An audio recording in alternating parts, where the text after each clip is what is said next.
I'm going to demonstrate the use of props in what we call the modified front splits. Now for us, modified front splits has the back leg in as straight a position as you can get it, but we're still resting on the knee, and the front leg here is bent at the knee. And so in effect it's like an advanced lunge position.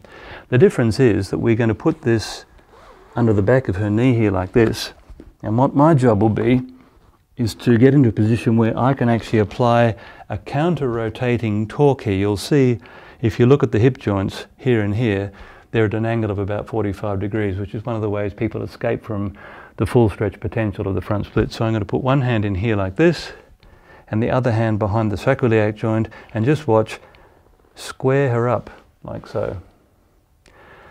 Now the essence of this exercise is my left hand, the one whose fingers I'm wriggling here, are going to basically press the hips forward to stretch the hip flexors, and she's going to use quadriceps on the front leg to try and straighten the front leg, and then at some point she'll bring her trunk up to vertical, away from the front leg. So that's different to what we were doing before with the hamstring stretch.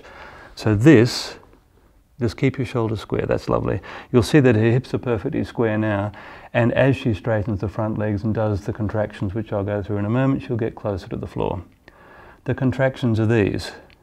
She can do the two hamstring contractions on the front leg. One is to pull the heel back to the bottom, and the other is to press the foot into the floor.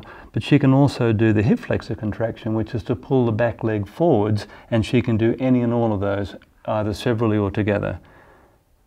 And relax, take a breath in, and then slowly press yourself down to the floor a little bit further. Is that too intense? How's that? Very strong. Good.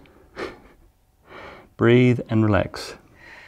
You'll see the hips are very close to square here, and the trunk is vertical. And bring yourself out gently, and we'll turn around and show the other side. I'll just grab the cushion. The reason I recommend doing it with a bent front leg, even if you're really flexible, is that the bent front leg allows you to do the two contractions much more easy than when the legs are straight. Of course, if you can do full front splits, you can do the contractions with the legs straight too, but we have found in our beginners classes that it's much easier to get into a good front splits position if you do it this way.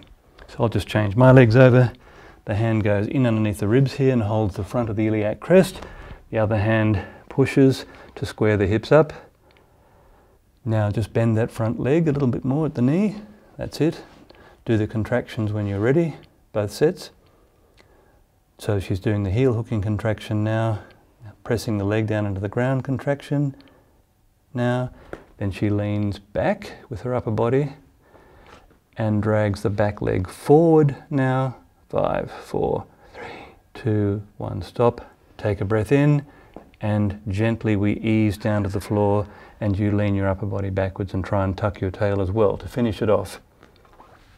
How's that? That's beautiful. Breathe and relax.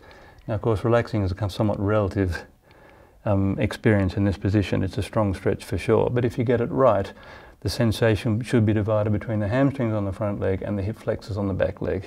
And relax.